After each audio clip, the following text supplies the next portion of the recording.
This podcast comes to you from the Plant Biosecurity Research Initiative. For more information on PBRI, visit www.pbri.com.au.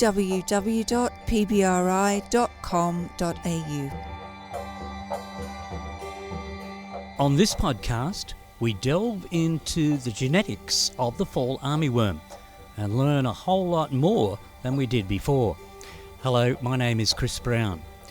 Of course, we've been told that fall armyworm was first detected in Australia in early 2020. But could it have arrived a lot earlier and we just didn't know it? Recent genomic work on fall armyworm populations has cast doubt on the widely held belief that the moth or caterpillar somehow made its way to Africa from the Americas and then munched its way across India into Asia and then onto Australia. My guest today is Senior Research Scientist with CSIRO Health and Biosecurity, Dr. WeeTek Tay. Tek, thanks so much for sharing your knowledge about this pest. Can you tell me first of all about the recent work that you and your colleagues have been doing on fall armyworm? Okay, thank you, Chris. Right, so we have been looking at global populations of these fall armyworms to try to understand the spread pattern. So is it a west to east spread or whether there are multiple introductions? So looking at the frequencies, and these are questions that are important to Australia's biosecurity preparedness because we need to understand the pathway of this pest, how it comes into Australia, so that in the future we can perhaps better prepare for additional introductions of this pest coming from other parts of the Americas or other related species that might be coming into Australia, and we can understand whether there are biosecurity weaknesses. So that's the work that we've been trying to do to help to better prepare Australia. And the genomic work that we're doing is to do whole genome sequencing and then select the useful genetic markers to try to interpret how these pests is spreading across the world. How do you actually do that? How do you tell in a laboratory where and how something has arrived here? So the way we do it is we need to compare the invasive populations, so populations from, for example, in our study, we have populations from Benin, which is West Africa, close to the original places where it was first reported in Nigeria and Sao Tome, so West Africa. We have also populations from East Africa, from Uganda, from Malawi, Tanzania, representing more or less the whole sub-Saharan African continent.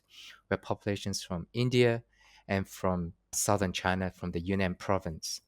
And we're comparing these populations and their genetic signature back to the populations that are present in South America. So we have populations from Peru and Brazil. And then from Central America, we have Mexican populations. From the Caribbean, we have populations from Guadeloupe, Puerto Rico, and Guyana, northern part of South America, the southern part of North America, which is Mississippi and Florida. So we can compare this genetic signature of the invasive populations back to the populations that are representing the native range. And then the populations that show the similar genetic signature to the native range is most likely where they came from. They're like related in a family, I suppose. Pretty much similar to that because the population genetic signature of the moth in the native range, we expect that they should have fairly unique signature because the populations, even though they do migrate, but overall there will be barriers such as seas and different climatic zone that they may not be able to establish so quickly, or they are maintaining their own population. So over time, they develop specific signature, and if they're being transposed or introduced into other regions of the world, they might carry this type of signature with them. And by comparing them, we can tell where they come from. So have you been able to compare the moths that are in Australia with other moths around the world to kind of get an idea of where they came from? Our work currently is trying to work out where the Australian populations originated from. The current scientific community has accepted that the moth has originated from West Africa and slowly or rapidly moved across to the rest of the world. So it went from West Africa across to the rest of Sub-Saharan Africa into Middle East, then onto the Indian subcontinent, and then across to Southeast Asia and into China. And from there, it's sort of exploded as well and moved southwards into Southeast Asia, into Indonesia, and then across to Australia. That's a hypothesis. That's how we understood it to be. The majority of the scientific community had accepted that. However, we know that there are multiple introductions. In fact, studies based on genomic evidence looking at Yunnan province population from China identify that there were evidence of multiple introductions into China, and the gene flow, the directionality of the gene flow of the movement of the gene was in fact from the Yunnan province populations into Africa. So that's just the opposite of what the current thinking is. That's right. But not only that, the African populations, for example, between Malawi and Uganda populations, they have very different genetic signatures, suggesting that the Malawi and the Tanzanian fall armyworm populations were separately introduced. Now, we then look at the literature that have been published in Vietnam, for example. They have already reported the fall armyworm presence in their agricultural system since 2008. Furthermore, survey from Uganda farmers have also reported that they have identified or they have noticed damage symptom on crops, on maize, for example, back in 2014 at least. So we know that there's actually many anecdotal evidence of the moth being present in different parts of the world at different times. In fact, one of the earlier reports was in the 1960s, I believe, where the fall armyworm was detected present in agricultural system in Israel. So we know that across the world, this pest has been introduced many times at different places. So presumably, Tech, then, if there have been these earlier incursions in those different parts of Africa and Israel and in Vietnam, presumably they weren't massive outbreaks, because obviously now it's a major, major concern around the world. That's right. It is difficult to say because the study that was reported in Vietnam in 2008, in fact, they identified the caterpillar on turf lawn, and it was first identified as a minor outbreak. So it infested a turf business in 2008 in March as minor outbreak, but by April and May, it was rated as significant damage. So there obviously have been populations building up and munching through the grasses. And then it subsided a bit by June. And then by the time when the moth was supposed to be in Southeast Asia, in Myanmar, in Cambodia, and in Vietnam, the researchers had gone out to survey for the fall armyworm. They were seeing it everywhere throughout the length of the country. So it begs the questions of whether the outbreak was there, but the population was obviously building up. And then whether the subsequent outbreak that we're currently facing is due to certain climatic factors, we don't really know yet. It could be the case. So let's get to what's happening in Australia. Do you know which strain we have here in Australia? So the rice and the corn strain, the way they are being identified, so they have no morphological differences. So the adult moth or the caterpillar just look identical. Based on the characters that we use to identify them, they are identical. So the only way to be able to identify them is based on genetic markers. The majority of the populations that we have identified is the rice mitochondrial DNA, suggesting that the mother is rice, at least. And there are a few corn mitochondrial DNA that is also being detected, so suggesting that both rice and corn are present in Australia. But we know that the detoxification of the plant enzyme and chemicals that the caterpillar eats is not going to be on the mitochondrial DNA. It's going to be on the genome, on the nuclear genome. And when you look at the nuclear genome, it would tell us whether they're hybrids or not. We are in the process of doing that, so we do not know yet. But studies from Africa, from China, have found that, in fact, the populations that are spreading through our world, Africa and Asia and Southeast Asia, are likely to be hybrids, the corn and rice hybrid. So that might explain why, if it's a rice strain, it seems like it's acting like a corn strain, because it's the host plant that it most favours here in Australia at the moment is sweet corn or corn and sorghum. Yeah, So so this is a pest that is feeding on monocot predominantly, so grasses and sugarcane and rice and corn, for example, the grains. So what is interesting is that the pests in their native range will eat anything really. You do find them feeding on grasses or on corn, but if you were being presented with grass or corn, you probably eat corn because it's sweeter, it's got more nutrients. So that's probably part of the reason why we're seeing that it attacks predominantly corn, because it is the most nutritious host crops out there for the pests. They develop faster.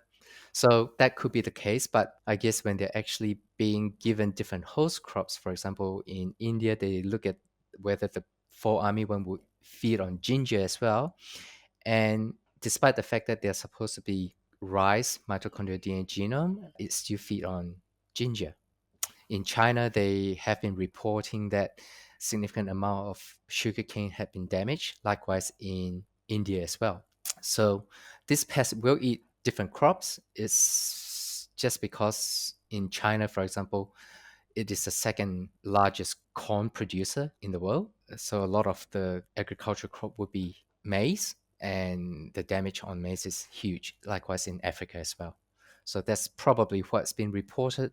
But out there, we would be finding the pests attacking other crop as well. And that's why the research is needed to help us to better understand the biology of the pests that we're facing. in the US, the fall armyworm is overcoming the BT cotton, but it doesn't seem to be the case here in Australia.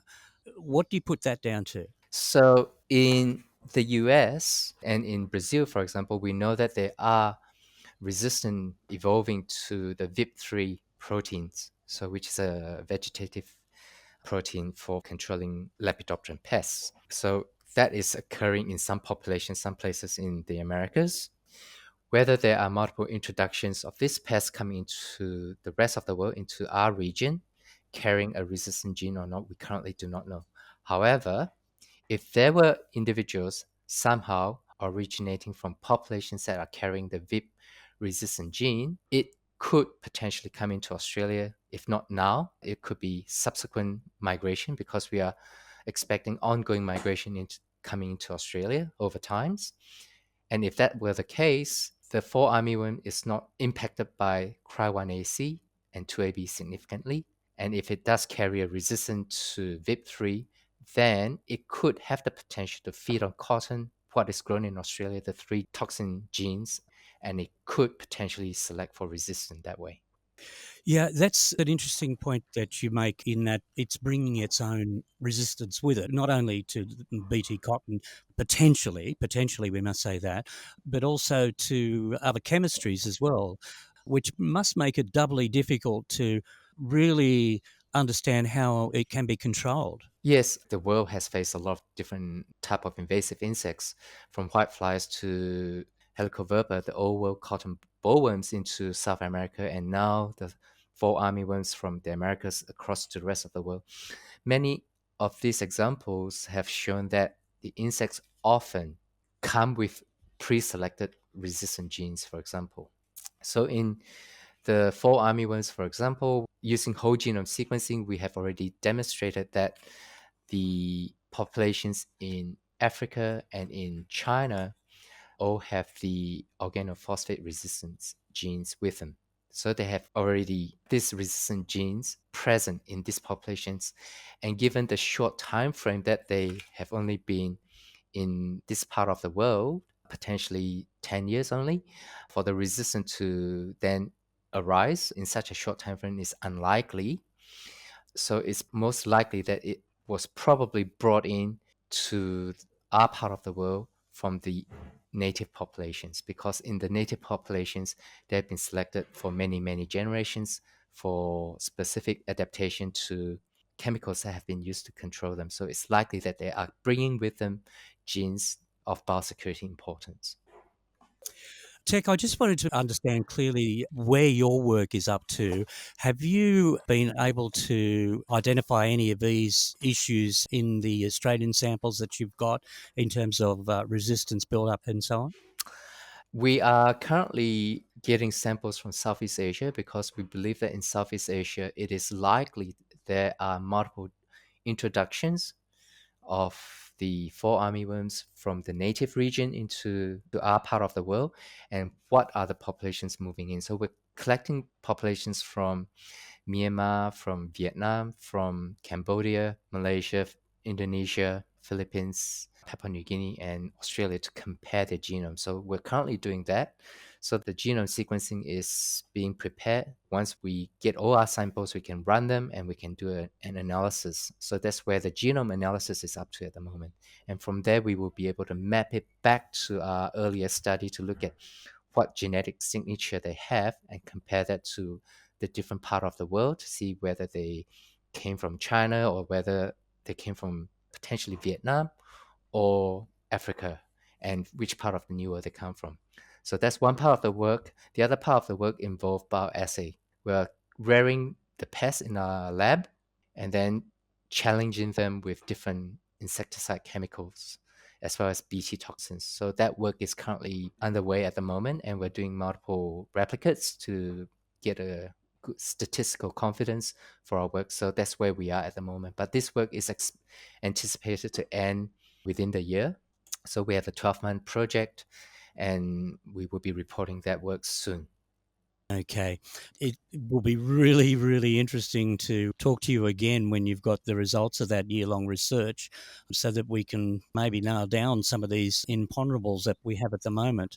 Yes, that's the role of our business unit at CSIRO is to understand the global invasive pests, for example, be it human pathogens or be it agricultural pests and diseases, for protecting plant health and agricultural commodity, is to be able to understand their pathway and their impact, and then identify the weaknesses. And we can only do this through global collaboration. So we have great collaborators from Africa, from Brazil especially, and from France, partners in INRAE.